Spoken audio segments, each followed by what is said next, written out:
have it. And then people always jump onto these things in the first 10 minutes even. So I'm going to monitor the weight room. I'll throw things to Christian now. Sure. Cool. Christian, over to you, bud. You hear me? Yep. Hey, how's it going, Steven? I'm good. How are you? Doing good. Just wanted to welcome you to today's meetup, and I'll let you go ahead and take things over. Perfect. Alrighty. I'm going to share my screen here and hopefully we can get things rolling. All right. Can you guys share or see my screen? All right. Yes. All right. So essentially today, what we're going to go over is not only just how to get people to know that you exist, but really what steps you need to take before you even get there that help you kind of hone in on what you need and where you need to market your business, regardless if you are a product-based business or a service-based business. So as long as we're going to get through here, at its core, marketing is really just storytelling, right? You're telling people stories about you, about your business, about your product, about your service. And the better you can tell your stories, the more effective your marketing is. I mean, if you look at any type of major ad campaign, right, they're telling a small vignette of some kind to really deliver what it means to work with or have a product. So if we look at the fundamentals, there's two main things that you need to do before you really get into any type of marketing. And it's identifying the problem that you're solving and identifying who needs that problem solved. You can't market to the world, right? It's a great way to waste a lot of money. Apple doesn't even market to the world at this point, right? They pick and choose their markets of where they want to be. And their target customer is almost everyone. As a small business, you need to be hyper vigilant and focused on where you should be spending your ad dollars, or at least your effort. And again, so that's really coming down to identifying the problem that you're truly solving. And it's not just about the problem that you're solving, but how you're solving it and how you're solving it differently than everyone else. Differentiators come into play here a lot, because as people are shopping around, they're wondering what's different. Other than price, how are you doing things differently than someone else has? Because if you're doing it the same exact way and your only differentiator is price, chances are you're likely going to lose out because someone else has been doing it for longer. They have more case studies. They have great social proof, right? You want to be able to say, okay, we're doing things in a novel way. Otherwise, you're just kind of part of the noise, right? So once you've figured that out, which is like the core issue that you're solving, you need to figure out who needs it, right? Again, getting back to the big premise around the world is not your target demographic. You need to figure out not only who they are and where they are, but what do they like to do? Where do they go in their spare time? How old are they on average? What's their family life like? You know, what platforms do they consume their news and content on? That's a huge one. And then their level of education. There's a ton more. The more that you can kind of build around these questions, the better chance you're going to have of really landing a story that you're telling to these folks, because you're going to tailor it to what they do. So like we like to build customer avatars in the marketing space. So I kind of built one randomly. You know, my company, you know, we're a marketing company and we kind of focus on the salon suite space. We do things outside of that, but so we tend to work with a lot of salon owners and things like that. But you know, this can work for really anybody. So this is kind of a customer profile that we've used in the past. So this is someone named Beth. She's 30 years old. She lives in Kensington, Philadelphia. She's a finance director at a B2B services company, and she makes roughly 190K a year. She frequents Front Street Cafe, Foreign Cafe, and she loves to travel. She loves brunch. She likes to go to brunch. She goes to City Fitness on the daily, and then she also likes going to concerts. And then lately, her main platforms that she uses are Instagram and Facebook, and she recently downloaded TikTok, which is great. Sure. If it's not going to be banned here soon, we'll see. On her social, we can also see that she's going to a lot of weddings, bridal showers. These are also things that you can find on like what she's posting on LinkedIn, which isn't in here, but something to look out for. Now, how does this help us? Well, you get to know a little bit more about the person, but the main thing is identifying where they are and where they go, because that's where you need to show up for your potential clients, right? What platforms are you choosing? It really heavily depends on what platforms they're going to be on. So if you're a B2B services company, LinkedIn's going to be your bread and butter. That's where you need to be, right? Eric does a great job of this, as you notice. Like, he's all over LinkedIn all day long because he understands that as business owners, we're likely selling to or need help from other businesses. So he's on LinkedIn. You don't see him on MySpace or Snapchat coming at you because you're probably not using these things anymore. And even beyond that, right? Instagram is probably not where you're going for business inspiration. And if you use it too much, maybe you'll get turned into a bot or get flagged as a bot, as Eric obviously is starting to struggle with. Every But time beyond- every time they like send something, it's like, you sent too many messages. I'm like, oh, I know. No, I've just really been sending these. I'm happy to screen record the next set. Yeah, I mean, Instagram and Facebook does this too, right? They're like, at some point, there's what they consider community damage, and whether you view it as that or not, it's really up to the eye of the beholder, really. But getting beyond even the platform, right? It's how are you geotagging? Where are you showing up on physical marketing?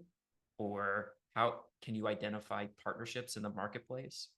Because if your target customer is also someone else's target customer most of the time, and you're not directly competing on services, it's a great way to identify partnerships or potential partnerships in the marketplace so that you guys can serve more of the same folks.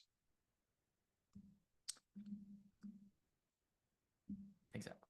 So how are you going to market now that you know the problem that you're solving and you know who you're selling it to?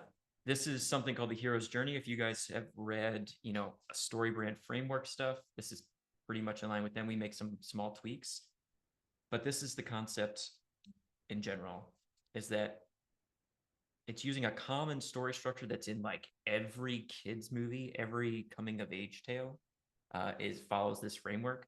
So I'm going to use one, and please don't send this to Disney because I'm using Hercules.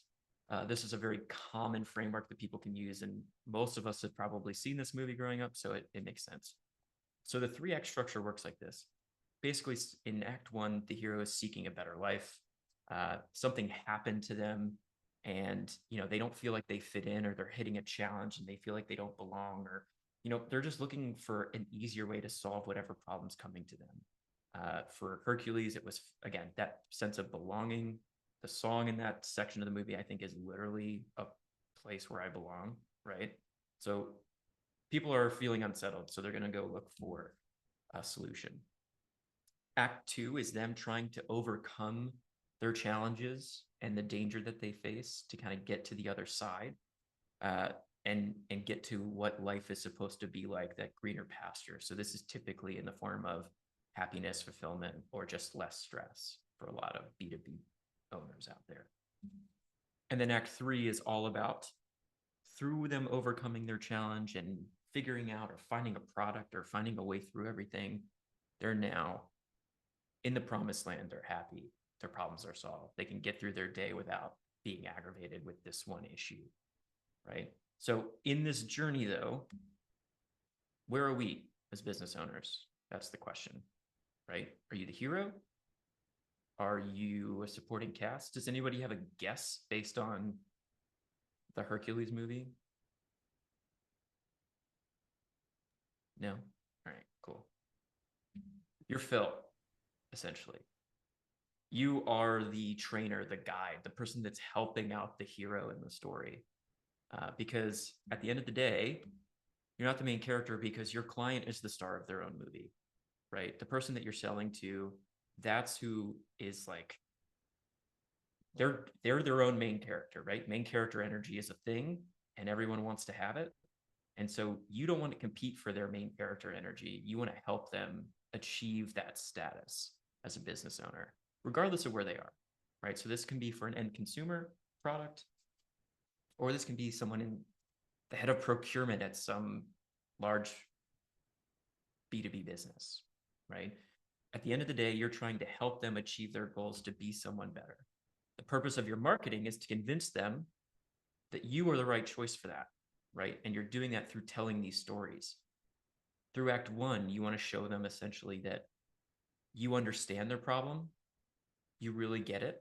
In Act 2, you're telling them how you're going to be helping them get over their challenges and solving those problems. And then in Act 3, you're giving them examples of how you've done this for other people in the past, right? So if we're, again, using this Herculean analogy from the movie, it's all the statues that Phil has in his garden of all the people that he's helped out in the past, right? That's social proof. Those are people that have gone through the process and found success at the end, right? So all these stages are ways, are opportunities to tell parts of the story that how your business can help someone else. You do this through marketing, and this is through, email marketing. This is through social media marketing. This is through ads, all of that, right? And you can tell parts of this tale along the way. But you also want to kind of dive deeper into what the actual goal is for your heroes, right? The people that you're helping, your clients. So if you have a product business, let's just say, so we work with a cool product business in the city that's called Protege. They're like a dermal serum company, right? It's facial grade hydrating serum, but for your whole body. They're working to convince folks that what you're doing with them is improving your self-confidence. You're improving your skin health, but you're also looking younger. You're feeling younger. You can do more things because you don't feel ashy or cracking, or that like you have really stark lines. It's kind of alleviating this I don't want to age problem. Not just I have dry skin. It's I'm here to help you feel and become younger. Right. But there's a lot of things to like that deeper dive. So it's self-confidence, feeling of acceptance, a wanting to stand out, or even just impressing your boss. Right? If you're going again for that B2B angle. So all these things kind of culminate into, how is this applied to your specific service or your specific product? It's really just at the end of the day up to you to kind of formulate what photography and media you have, and what stories you can tell within your captions, what stories you can tell through visuals, and then using different parts of the marketing concept, like, social proof, like, feature set telling, but doing it in a way, in a context where it's not, hey, we have 90 features. It's what does each feature get you? How does it bring you further along into your hero journey? How does this help you at the end of the day? You're not selling features, you're selling solutions, right? And it doesn't really matter what you're doing, because at the end of the day, we're in business and businesses solve problems. So this is like my really quick hit deep dive into what makes marketing, or what effective marketing can really be and what it can do. But I really wanted this to be more of a dialogue and a question and answer session around like what you guys are facing, what you've seen in the past, what you're doing right now, and how is this kind of affecting your business, or like what challenges are you really facing? I'd rather kind of really dive into that, because basics are great, but it really helps when we can kind of go through and have that dialogue into what you're doing. I'll go. Something like we're working, I guess, struggling with, slash like I'm just trying to decide how like worth the time it is for this. Like our ideal customer is somebody who's in their first like 12 to 18 months of entrepreneurship. Like they are like in the thick of it. They're trying to figure it out for the first time. Like that's when like you need help the most. It's like when you beat the odds, or when you've been in business for 5 years, kind of like this, the feedback I got from people is like, this would have been awesome when I first got going. But unfortunately, I somehow made through. I know how to find those people on LinkedIn, because like, you just filter down to like founders started their company less than a year ago on their LinkedIn profile. What we're trying to like figure out is if it's worth our time to invest in these other platforms. Like there are entrepreneurs on Instagram, right? Like I watch Instagram Reels. However, like my friend who's a massage owner in Springfield, Illinois, he doesn't put that he's like Mike Kirschkeshner, the founder of MK Sports Massage, on his Instagram. He just puts Mike Kirschkeshner and puts about pictures of him and his wife, right? So what I'm trying to figure out is like if it's worth that for us to invest in like making people aware of Thrive on platforms like Facebook, Instagram, X, TikTok, because I can't target them as clearly as I can with LinkedIn, where I like know who I'm speaking to and how to find them. So just Yeah. something we're like dealing with because it's a time sink. Yeah, for sure. I mean, again, it's one of those where if you can easily adapt what you're doing to LinkedIn and accompany it with like a fun visual as you guys go along, then it might be worth it for like an Instagram kind of vibe. We do find that, at least from my personal experience, right, you're going to see that most entrepreneurs are going to be on LinkedIn for a professional capacity, but then Instagram for personal capacity. And Mhm. regardless of whether or not you're actively going out and finding these folks, there are definitely accounts that you can kind of leapfrog off of that are doing some of that self-selection for you by the people who are following them, right? Mhm. Like you can look into everyone who's following Philly startup leaders, right? And kind of jump off of, okay, if someone's following Philly startup leaders, then they're probably an entrepreneur, or at least they're It's a good considering idea. it, right? Yeah. And then you kind of get in their DMs that way, or at least show up in the comments for all the Philly startup leader posts, right? So everyone's like, well, what is this thing? Or start Mhm. going to their events and you can kind of jump off that. There's a lot of ways in these other platforms to do things like that based on followers and who they're following. The fact that that's Mhm. public is huge, and you Yeah. can utilize that function. That's awesome idea. I appreciate it. Mhm. What else y'all got? Because I'm here for it.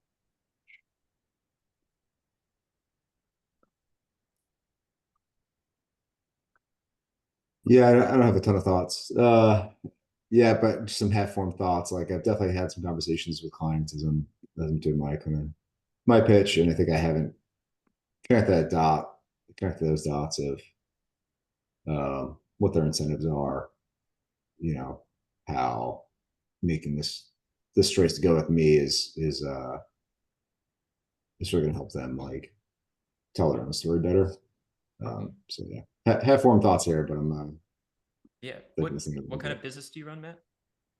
I do like technology strategy consulting for primarily non-technical small businesses. Cool. Yeah.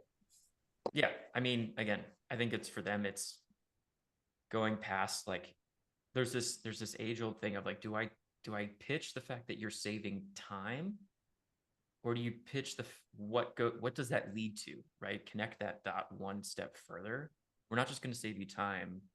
We're going to do things for you that make it easier for you to go to your kid's baseball game, right? So that you don't have to worry, or like you don't have to spend the extra time and hours on the things that you would normally for the technology side of things. Like it depends on what drives them, right? So like when I'm in sales calls or things like that for ours, it's trying to figure out what the actual pain point is for them, or who I'm selling to. Because for you, you're probably selling to maybe not the CEO, or maybe it is, but it could also be like the COO, or the VP of technology or whatever. And then it's like, okay, well, what's driving them? Do they want to do they want to go up the ladder? Are they trying to get a bonus? Or are they just trying to not spend so much time at the office? And then playing to whatever that is for them in terms of your marketing, I think can be really strong.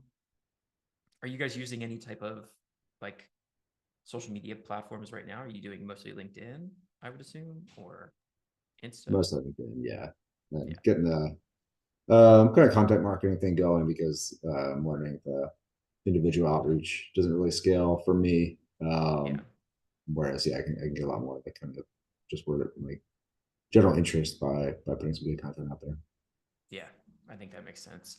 I mean, from a content marketing standpoint, right, the one big thing that we always try to urge folks to rely on is making sure that all of their posts have value, right? Some posts will just post a post because they feel like they have to. But if you can't just define the value that you're providing your potential client at the end of it, or anyone who reads it, then it's probably not the right thing to post, or you need to weave it in before you go ahead and do that, right? It's like include value and introduce value, whether that's education or inspiration for some type of topic, and then provide them an opportunity to act, whether that's acting on their own behalf or acting through you and learning more information, right? So it's like, hey, try to do this thing to improve whatever it is. It's not a click to act, but it is an invitation to act. And if you're influencing their action once, you're more likely to have that impact again. So when you ask them to act on your behalf, it tends to work a little bit better. At least that's what we find in action. Yeah, that's huge.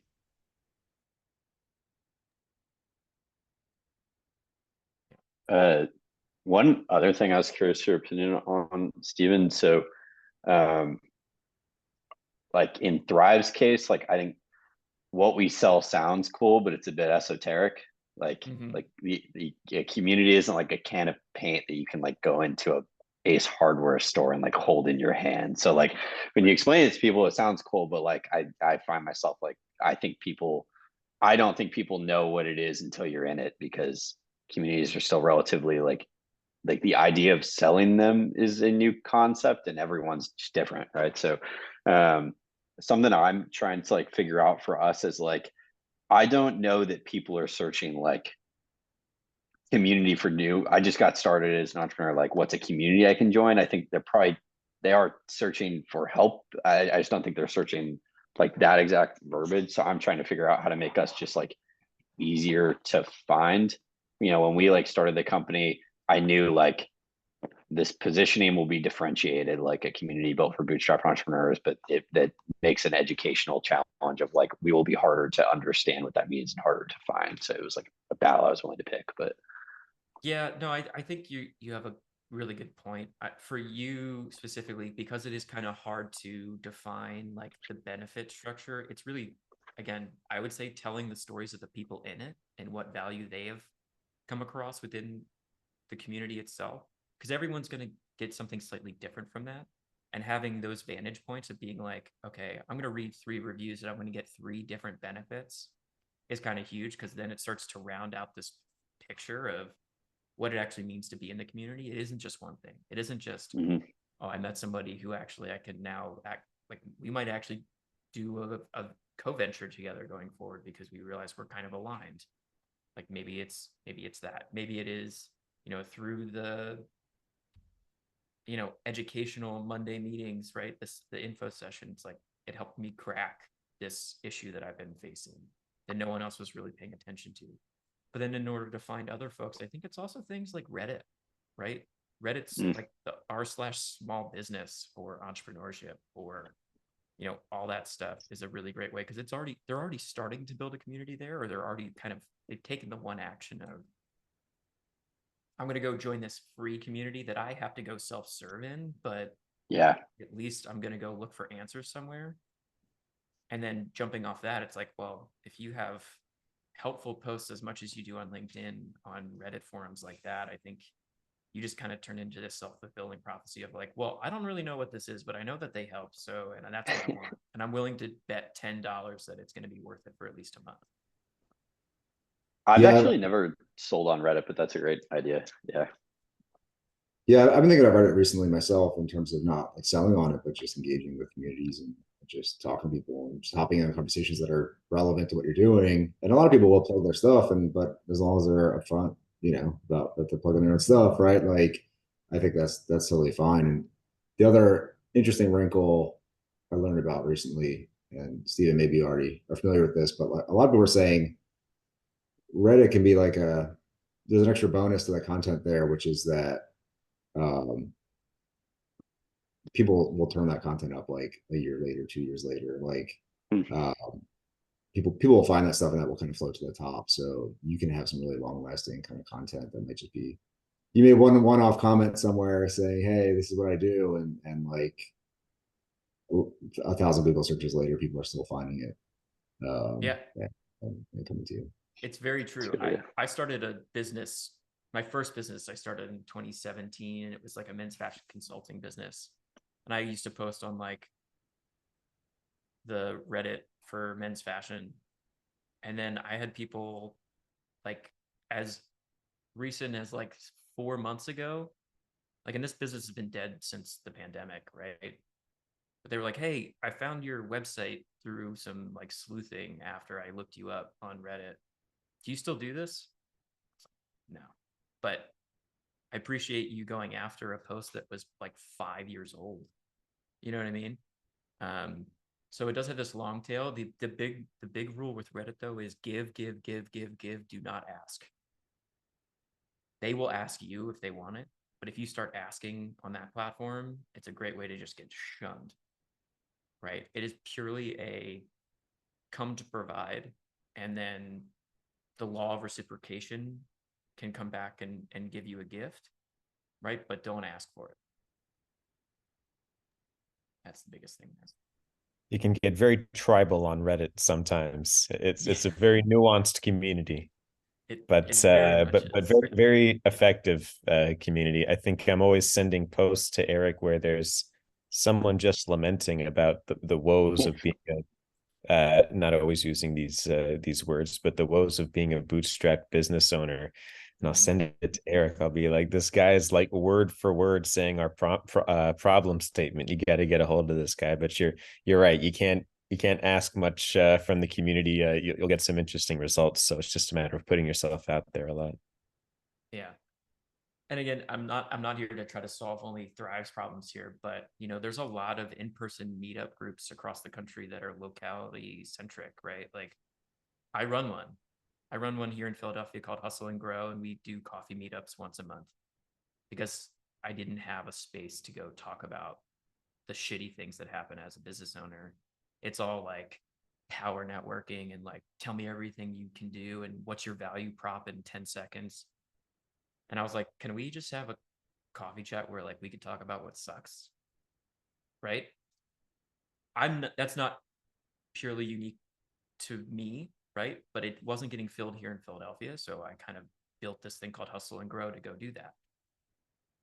But I have no intention of creating an online component of the community. It's too much work for me to do on the side. And for things, even like for Philly startup leaders, they've tried to do this thing online and they haven't really cracked a good way on how to do it.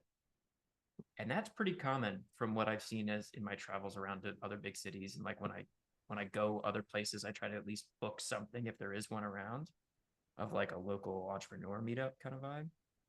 Using those and maybe even partnering with folks like that to be like, hey, like we do this stuff in person so that you can come hang out. But if you want anything in between, there's a national group that's here to help you.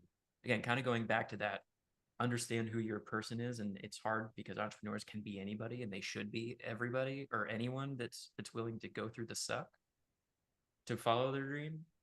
But there are common places where they will convene, right?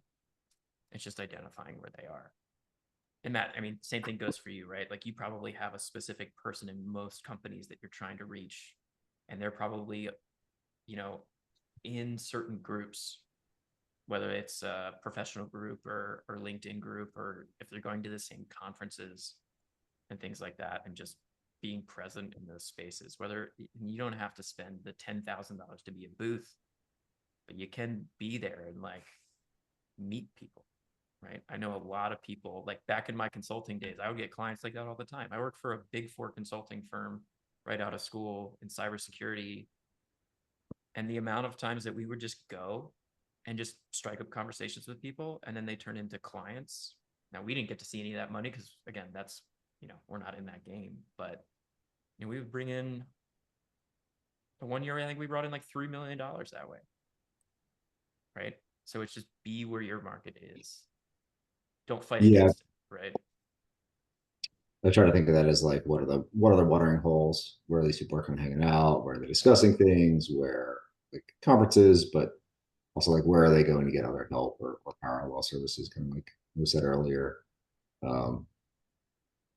Have to be using those channels rather than having to go like hunt people down individually, right? Like wait till they congregate and then introduce Right. yourself.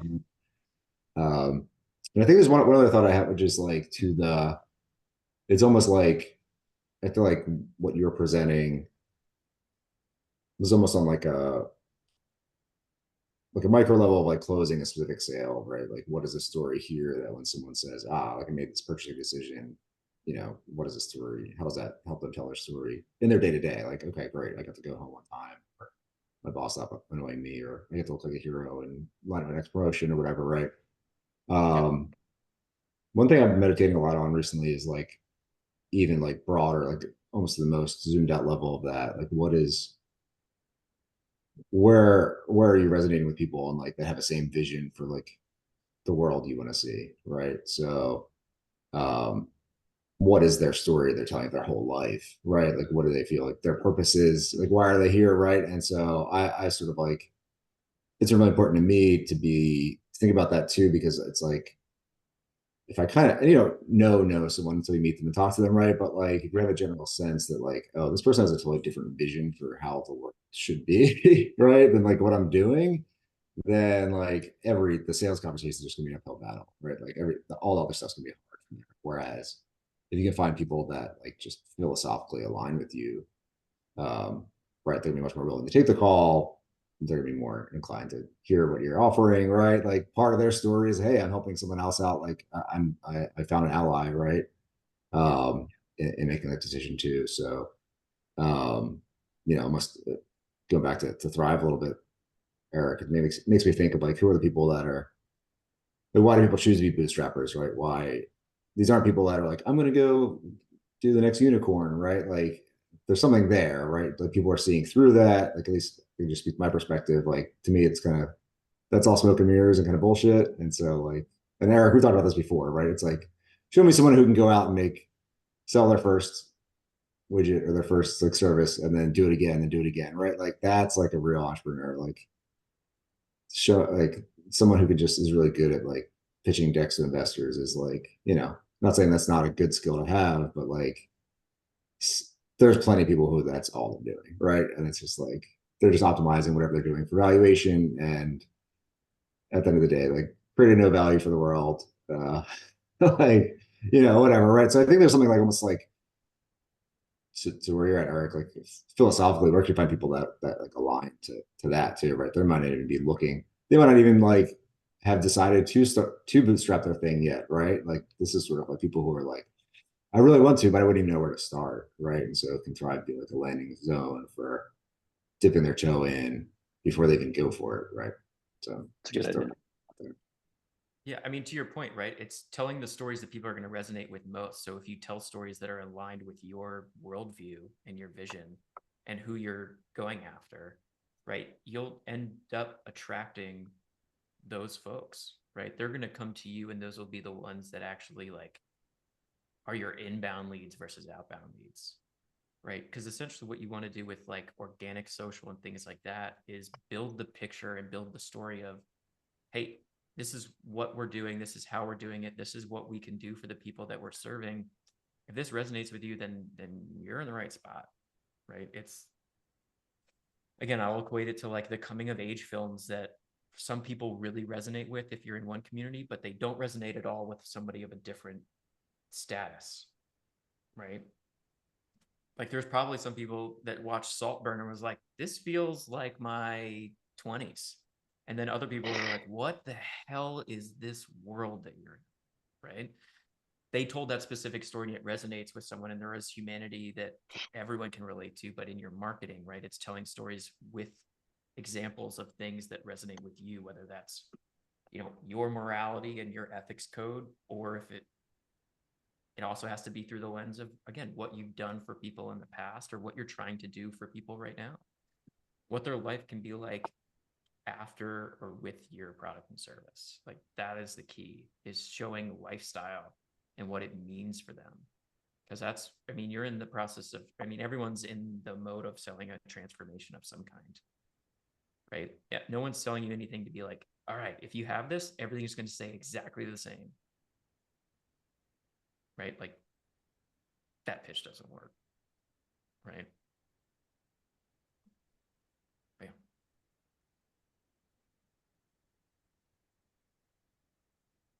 Christian, you've been real quiet, man. You're the only person I haven't really heard talk except for the intro. So what do you got? What are you thinking? What's between those ears, man? Eric kind of stole my words, so I guess that's that's what happened there. But yeah, I was gonna try to bring up the social media factor of Thrive because as of now, we kind of killed it, which I don't know if that's a good thing or a bad thing, but we just weren't seeing any other than LinkedIn. We weren't seeing any growth off of Instagram, TikTok, Facebook. Like we were sort of getting followers, but we just couldn't find a way to actually transfer them to be a customer. So we slowed down majorly because we were going for the 3 posts a day on all the platforms and really trying to grow it, but we just weren't seeing that growth. So I don't know if you have any advice for should we still like I don't know if we're gonna consistently post, but should we still at least like post once a week or once a day, or I just don't know. Yeah, I mean, 3 times a day is a ton, right? It's a That's a lot. lot of effort. It's a lot. Again, if you can do it, great, good for you. We rarely work with people that are in that appetite zone, right? So we typically recommend if you're going to do Instagram, start it 3 to 4 times a week and work your way up based on results and things that work, right? Essentially, as you're working on Instagram, it's a big test bin for you, right? So you can tell these stories over time. You can tell small parts of the story again, as I was talking about in the presentation, like Act 1, Act 2, and Act 3. You don't have to tell them all in one post, but you can tell them one at a time or one part at a time. So people, as they go through and they do start to follow you, they start to understand the story over time. So that way it's like the longer lead cycle, right? I think LinkedIn, everyone's on LinkedIn because they're looking for opportunities or they're looking for a solution to something or someone to solve a problem that they have or for them to sell to someone so they can solve their problems, right? There's a lot of like intent behind LinkedIn. With Instagram, it's way more lifestyle, right? So that's where these stories, it's less education about here's this process that we're doing, here's everything about us, here's all the features of the community. It's let me tell a story about someone that's here. Let me highlight a community member that's here through what they're doing, how they're doing, and where they've come from and what their goals are. Right? Telling those stories are way more engaging on the Instagram side because it is visual. So it's figuring out a way to introduce that visual aspect to tell those stories. And then over time, you're going to see people that are like, okay, I've heard enough, I'm in. But that cycle is going to be a little bit longer because you're not the intent in the platform is not as stark as it is for LinkedIn, especially from a business side of things. Does that make sense? Yeah, I like that. So I don't think it's useless. I think it's probably a good thing to do. It's just finding out a way where you can tell these stories in bite-sized chunks. And you know, for me, I think one of the biggest and strongest ways to do that is interviews, right? Of some kind.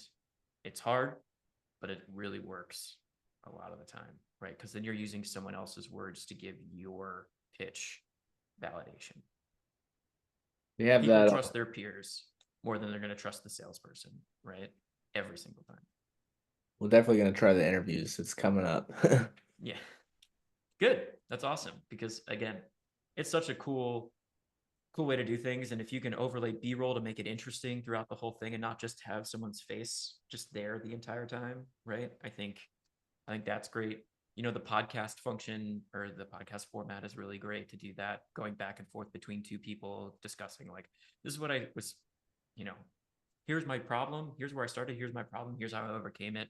And here's where Thrive came in to help me do that. Right. That's the story.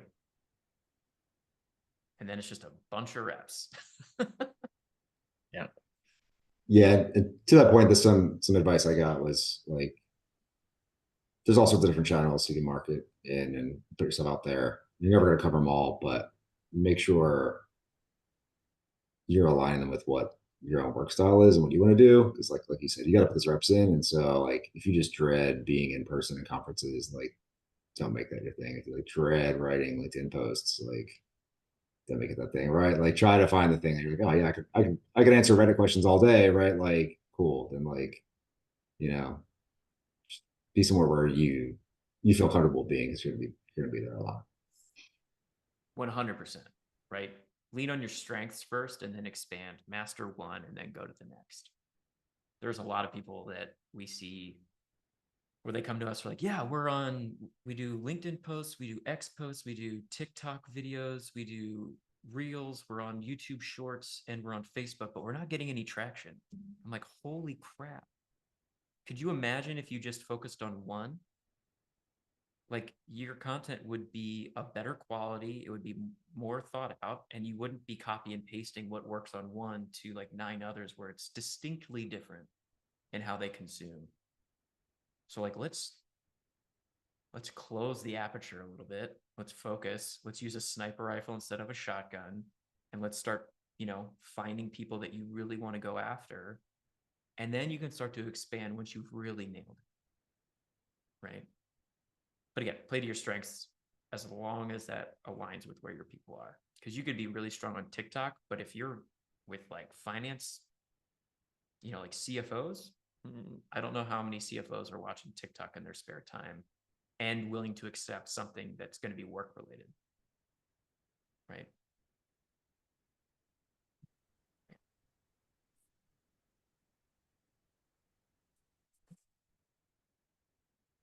Anything else, guys? Anything that I didn't cover that you were hoping I would cover that I can talk about? I think we're good. Cool. Well, in that case, one last final introduction. My name's Steve Cassano. I own Bowtie Social here in Philadelphia, and we're here to help folks kind of master their digital marketing needs, mostly through organic social and paid meta ads. But we do strategy and all that kind of fun stuff. I'm not here to pitch you guys on what we do for you, but more of just here's why my talk I think matters, right? We've been doing it for a while. We found a lot of success in that. So thank you to Thrive for having me on and let me join. And I'll see y'all in the community because Awesome. I'm going to be a paying member here in the next 10 minutes. Sounds good. Awesome. And Steve, I I'm think, gonna reach out on LinkedIn to figure out your in-person, your Hustle and Grow event. Sounds Oh cool. yeah, there's this probably isn't good for the recording, but there is one on Friday morning at 4 in Philadelphia. I think all of us except Christian live in Philadelphia, actually. So sorry, champ, but yeah, we got a big group. My birthday's on Friday, so I wanted to celebrate my birthday by hanging out with a bunch of entrepreneurs in the morning. So I was like, let's just go do it, Cool. Awesome. But yeah. Well, Steven, we appreciate you coming on here and doing this, man, and being a part of this. So I personally learned a lot. I appreciate it. Absolutely. Hopefully someone else finds it helpful too. Right. Thank you guys for Sir. the opportunity. And again, I'll be around. So I'm excited to see what Thrive's got. Awesome. Thanks, man. Thanks, Appreciate guys. it. See you guys. Later, guys.